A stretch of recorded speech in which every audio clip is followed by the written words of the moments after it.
तालीम तो यहाँ बहुत ही एक सेकेंडरी इशू है हमारे लिए। जो एजुकेशन का सिस्टम जो है वो किस तरह से काम कर रहा है। एजुकेशन को क्या प्रमोट करना है हमने। पाकिस्तान की टीम है, ऐसा लोगो होता है उनकी शर्ट पे के अंदर पाकिस्तानियत जाग। हम लोग तो अपना पेट नंगा करके दिखा देंगे, देखिए भी हम तो ये ऐसे हैं। उनकी टी शर्ट्स पे एक इंस्टीट्यूट का नाम है। अस्सलाम वालेकुम, नमस्ते एंड सत श्री अकाल व्यूअर्स। मैं हूं Shahnaz with public reaction show और आज हम बात करने जा रहे हैं कुछ रोज़ पहले होने वाले एशिया कप के ऊपर।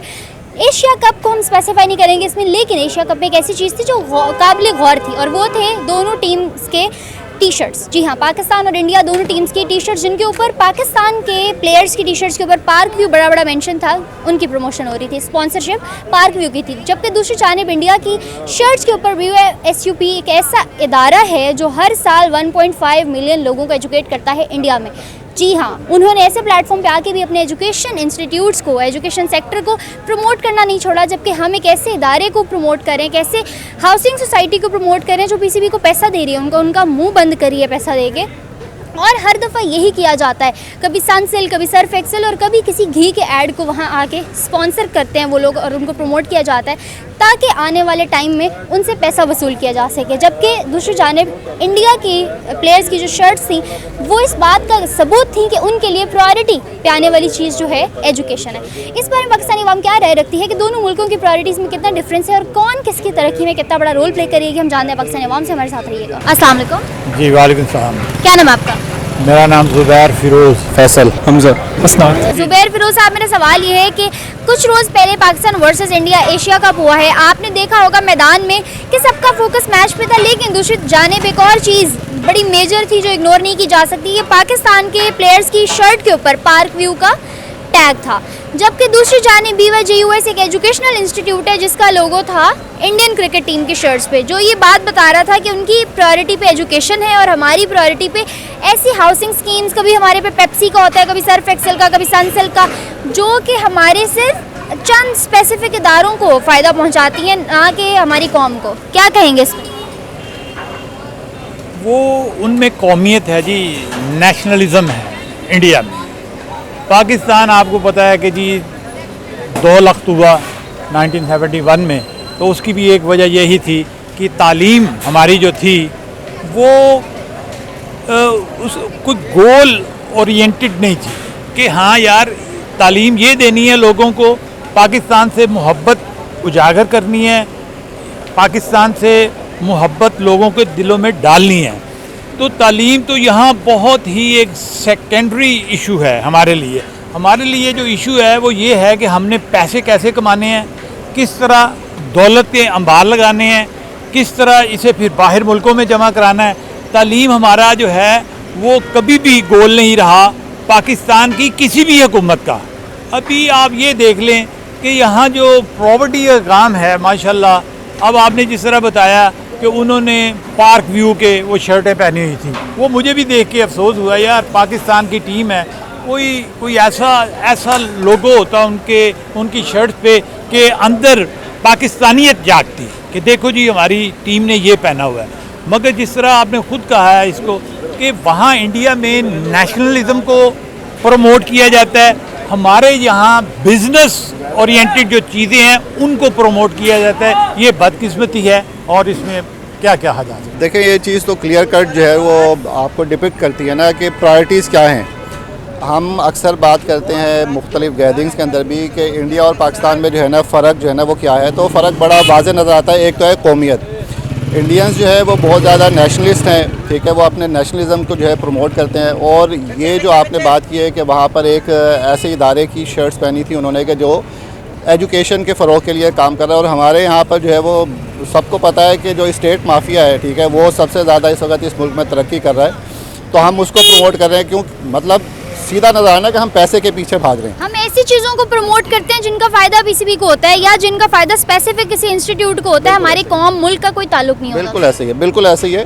वो लोग एजुकेशन में, हम फिर वही वाली बात है कि हम बात करते हैं कि वो एजुकेशन में हमसे बहुत ज़्यादा आगे निकल गए। IT सेक्टर हो या R&D का सेक्टर हो, हर जगह पे बावजूद इसके कि वहाँ पर हम जब इस तरह की बात होगी, पॉवर्टी बहुत ज़्यादा है। पॉवर्टी को आप साइड पर रखें, आप ये देखें कि इस वक्त वो इंटरनेशनली कहाँ पे रैंक कर रहे हैं, उनके अंदर जो है एजुकेशन का सिस्टम जो है वो किस तरह से काम कर रहा है। और फिर हमारी तरफ आ जाए, हमारे यहाँ पर जो है वो घिसा पिटा जो है एजुकेशन का सिस्टम काम कर रहा है, क्योंकि हमारे यहाँ पर जो पैसे वाले लोग हैं वो अपने पैसे के बलबूते के ऊपर अपनी जो एक प्रोडक्ट होती है उसको फ़रोग देने के लिए काम कर रहे होते हैं।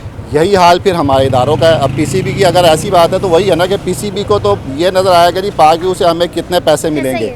पीसीबी के लिए इस चीज़ की कोई हैसियत नहीं है कि हमारे पास एजुकेशन सिस्टम को कोई हमारे गवर्नमेंट इंस्टीट्यूट्स आज किस हालत में है, हमारे बच्चे जो हैं वो अफोर्ड करने हाथों बेचारे पढ़ नहीं पाते, तालीम जो है इतनी पीछे चली गई है, उनको इस चीज़ से कोई फ़र्क नहीं पड़ रहा। बिल्कुल ऐसा ही है।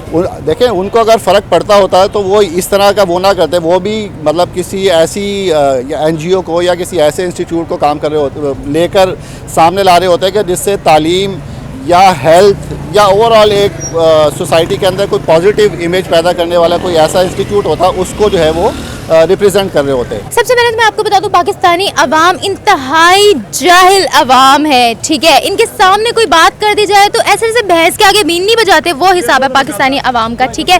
एजुकेशन को क्या प्रमोट करना है हमने, हम लोग, आपने जैसे बताया कि पाकव्यू लिखा हुआ था, हाउसिंग सोसाइटी की हम लोग प्रमोशन कर रहे हैं, ठीक है। अगर आपने बात की कि उनकी टी शर्ट्स पे एक इंस्टीट्यूट का नाम है, वो लोग एजुकेशन पे इतना ज़्यादा बजट जो है वो मुख्तिस करते हैं, इतना ज़्यादा बजट वो लोग लगाते हैं जिसकी वजह से वो आज हमसे आगे हैं। हम लोग एजुकेशन पर फोकस ही नहीं करते। आज भी हमारी कंट्री में सदियों पुराना सिलेबस पढ़ाया जा रहा है। अगर मैं ऑक्सफोर्ड सिलेबस की बात करूँ तो वो बहुत हाई स्टैंडर्ड स्कूल, हमारे टीचर्स ने भी वही बुक्स पढ़ी थी आज जो गवर्नमेंट स्कूल में हमारे बच्चे पढ़। अपडेटेड सिलेबस नहीं ना है हमारा, अबाव अजदाद के ज़माने का तो सिलेबस है। अगर मैं इंडिया की बात करूँ तो इंडिया एक बहुत आईटी हब है, ठीक है। वहाँ पर मॉडर्न सिलेबस पढ़ाया जाता है, मॉडर्न टेक्नोलॉजी है वहाँ पर, और वो भी उनकी खुद की बनाई हुई टेक्नोलॉजी है। उनकी एजुकेशन सिस्टम की अब मैं आपको क्या मिसाल दूँ, यूएई ने खुद इंडिया की गवर्नमेंट से अपील की थी कि आप अपना जो एजुकेशन सिस्टम है, जो आईआईटी की एक ब्रांच है, वो यूएई में भी लॉन्च करवाएं, यूएई में भी खोले। तो ये है उनका एजुकेशन सिस्टम। इसके अलावा नरेंद्र मोदी की जानिब से एक ये भी दावा किया गया है कि इंडिया के हर डिस्ट्रिक्ट में एक मेडिकल कॉलेज का होना लाजमी है। आप उनकी नंबर ऑफ यूनिवर्सिटीज़ देख लें किस रैंक पर आ रही हैं, आप उनका तालीम का मयार देख लें किस तरह से वो लोग आगे जा रहे हैं। और अब तो ये वक्त आ गया जिस तरह से वो लोग अपने लर्निंग ऐप्स को, अपनी लर्निंग इंस्टीट्यूशंस को प्रमोट करते हैं आगे, और जिस तरह से उन्होंने, मैं तो हैरान थी कि पिछले दिनों मैंने ये टॉपिक किया है कि उन्होंने डिसेबल बच्चों के लिए भी स्कूल में फैसिलिटीज़ प्रोवाइड कर दी हैं ताकि उनका आत्मनिर्भर भारत बन जाए, ठीक है, ताकि उनके जो डिसेबल बच्चे भी हैं वो भी आगे आए। तो ये एक बहुत बड़ी बात है कि उन्होंने मैच खेलते हुए अपनी शर्ट्स पे जो है वो एक इंस्टीट्यूट का नाम लिखवाया हुआ ताकि उनका इंस्टीट्यूट और प्रमोट हो, उनका जो लेवल है एजुकेशन का वो और ज़्यादा बढ़े। कौम का कोई नहीं सोचता, सब सोचते हैं तो इंडिविजुअल एक्ट को सोचते हैं। तो अब जैसे हम थे, हमने आज से 6-7 साल पहले मैट्रिक की थी, तो यही था कि एजुकेशन पे कोई नहीं, यानी कि अगर कर भी रहे थे ना तो हमारा बोर्ड पे जाके बंद हो जाता था सीन, इससे आगे कोई नहीं सोचता। अब यूनिवर्सिटी हम कर रहे हैं तो एजुकेशन सेक्टर बर्बाद हुआ हुआ है, तो बस यही है। दूसरी जानिब अगर इंडिया को देखें तो वो लोग ऐसी जगह पे आके भी अपने एजुकेशनल इंस्टीट्यूट्स को प्रमोट करना नहीं भूले, जबकि हमारी गवर्नमेंट इंस्टीट्यूट सेक्टर्स को देखो, आप गवर्नमेंट सेक्टर्स को देखो, इतनी बुरी हालत है कि वहाँ बच्चे पढ़ नहीं पा रहे। वही बात है, अवेयरनेस की बात होती है, उनको पता है कि एजुकेशन क्या चीज़ है, कल का दौर है। अब दौर ना डिग्री से हट के स्किल पे जा रहा है, मगर स्किल्स देने के लिए भी आपको एजुकेशन देनी पड़ती है, मगर एजुकेशन का कोई नहीं सोचता, सबको पढ़िए तो पैसों की पढ़िए। तो अब इंडिया जैसा मुल्क जो हमारे साथ आज़ाद हुआ था, इवन वो ऐसी चीज़ें कर रहे हैं तो हम उनसे इंस्पायर हो जाएं। अब हर चीज़ में तो रवायती हरीफ तो हैं वो हमारे, मगर मैं इस पर यही कहना चाहूँगा कि अगर देखा जाए पाकिस्तान में ओवरऑल एजुकेशन रेट और लिटरेसी रेट 60% है, और 60% उन लोगों का रेट है जो सिर्फ अपना नाम लिखना जानते हैं, और बाकी जो 40% है उनके पास भी कोई यानी कि एजुकेशन का कोई मेन सोर्स नहीं है। और यहाँ पे जो भाई ने बात की है पहले कि प्राइवेट सेक्टर और गवर्नमेंट सेक्टर दोनों बहुत डिफरेंट लेवल पर है। कैसे बेहतर कर सकते हैं हम चीज़ें? हम चीज़ों को इस तरह बेहतर कर सकते हैं कि इस तरह नहीं कि हम किसी एक बंदे पर इल्ज़ाम लगा दें कि वो आके बेहतर करेगा। इधर हर एक इंडिविजुअल को, पाकिस्तानी अवाम को खुद भी और हर एक अदारे को खुद बेहतरीन काम करना पड़ेगा, तब जाके ये एजुकेशन सिस्टम हम बेहतर कर सकते हैं। अच्छा, दूसरी जानिब अगर देखा जाए तो इंडिया की वो BYJUS कंपनी जो है एजुकेशनल इंस्टीट्यूट जो है हर साल वहाँ मिलियंस ऑफ स्टूडेंट्स जो हैं वो पढ़ के निकलते हैं। और अगर हमारे यहाँ देखें तो आज एजुकेशनल इदारे आपके सामने हैं कि वो कितनी पैथेटिक कंडीशन में है, क्या कहेंगे इस पर? मैं खुद पंजाब यूनिवर्सिटी से फारिग हुआ हूँ जी। मैं वहाँ 1971, 72, 73 मेरा वहाँ रहा है। मैं यही आपसे अर्ज़ कर रहा हूँ कि जी तालीम यहाँ एक सेकेंडरी इशू है। हमारा इशू ये है, हम बच्चों को इसलिए पढ़ाते हैं कि यार ये फ़लाँ नौकरी करेंगे तो इतना पैसा कमाएंगे, फ़लाँ नौकरी करेंगे तो इतना पैसा कमाएंगे, ये काम करेंगे तो ये इतना पैसा। मुल्क वाला मामला नहीं है। और फिर हमारी मुल्क की पॉलिसीज़, वो जो पॉलिसी हैं वो भी ऐसी हैं कि वो एजुकेशन को जो है ना वो उसकी कदर नहीं है, तालीम की कदर नहीं, तालीम याफ्ता लोगों की यहाँ कदर नहीं है। Even I am very sorry to say, आप अपनी काबीना देख लें, वफाकी काबीना देख लें, सूबाई काबीना देख लें, इन लोगों की तालीम देख लें आप, तो आपको पता चल जाता है कि तालीम का यहाँ क्या किरदार है इस मुल्क में। तालीम हमारे लिए कोई किसी किस्म का मसला नहीं है, हमारे लिए मसला और है। हमारा सबसे बड़ा मसला ये है कि हमने दौलत कैसे इकट्ठे करनी है, पैसा कैसे इकट्ठे करना है, उसके लिए तालीम की हमें ज़रूरत नहीं। और वो साबित होता है पाकिस्तान में कि जो बंदे, जो लोग हम पे हुक्मरानी कर रहे हैं, उसमें से एक बड़ी क्लास वो है कि शायद ही जिन्होंने यूनिवर्सिटी का मुंह देखा हो। आने वाले वक्त में अगर इसी तरह निज़ाम चलता रहा तो पाकिस्तान का निज़ाम दरहम बरहम हो जाएगा। आपको क्या लगता है, क्या हमें एजुकेशन पे बहुत ज़्यादा फोकस करने की ज़रूरत है? देखिए, इसमें तो मतलब कोई दो राह है ही नहीं। ये चीज़ कहने की कि क्या ज़रूरत है, बिल्कुल ज़रूरत है। हमारा एजुकेशन देखें, दुनिया में जो भी कौमें जो है वो तरक्की की है, उन्होंने 2 या 3 चीज़ों के ऊपर तरक्की की है, जिसके अंदर एजुकेशन जो है वो एक पिवट रोल जो है ना प्ले करती है। हेल्थ, एजुकेशन और लॉ, ये 3 चीज़ें बिल्कुल ऐसी है, ठीक है ना। सबको पता है कि सेकेंड वर्ल्ड वॉर के अंदर चर्चिल से किसी ने कहा था कि जनाब बहुत तबाही हो रही है, तो उसने एक ही जवाब दिया कि जाके देख लें कि अगर हमारा इंसाफ का निज़ाम काम कर रहा है तो उन्होंने कहा नहीं हाँ कर रहा है। उसने कहा बस फिर बेफिक्र हो जाएं, हमें कुछ नहीं होने वाला। तो यही चीज़ है कि हमारी प्रायोरिटी नहीं है ना हेल्थ, एजुकेशन और लॉ, ये हमारी लीस्ट प्रायोरिटी है। क्यों? क्योंकि जिसकी लाठी उसकी भैंस। आने वाले टाइम में आपको क्या लगता है पाकिस्तान तरक्की याफ्ता मुल्क कब तक नहीं बन सकता जब तक इट्स वेरी ऑब्वियस कि हम एजुकेशन को यहाँ प्रमोट ना करें? तो क्या करना चाहिए हमें उसके लिए? मैं तो जी इस बारे में ज़रा सख्त अल्फाज मेरे हैं। हमें तो अभी सर्वाइवल का मसला है, हमारे तो सर्वाइवल का मसला है जी।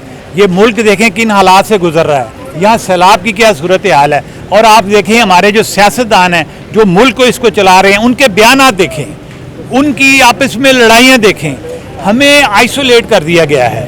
तो तरक्की तो दूर की बात है, पहले ये मुल्क यकजा रहे, इसके लिए दुआ करें। Okay viewers, as you guys have seen कि हमने लिए पाकिस्तानी अवाम के जवाब और देखें उनके रिएक्शन से उनको क्या लगता है, दोनों मुल्कों की प्रायोरिटीज़ कितनी डिफरेंट हैं, दोनों कहाँ लैग करें और कहाँ स्टैंड करें। इसके साथ साथ आज की वीडियो से मुझे दें इजाज़त। फर्दर वीडियोज़ के लिए हमारे चैनल को लाइक, सब्सक्राइब और बेल आइकन को क्लिक करना बिल्कुल मत भूलिएगा। तब तक के लिए अल्लाह हाफ़िज़।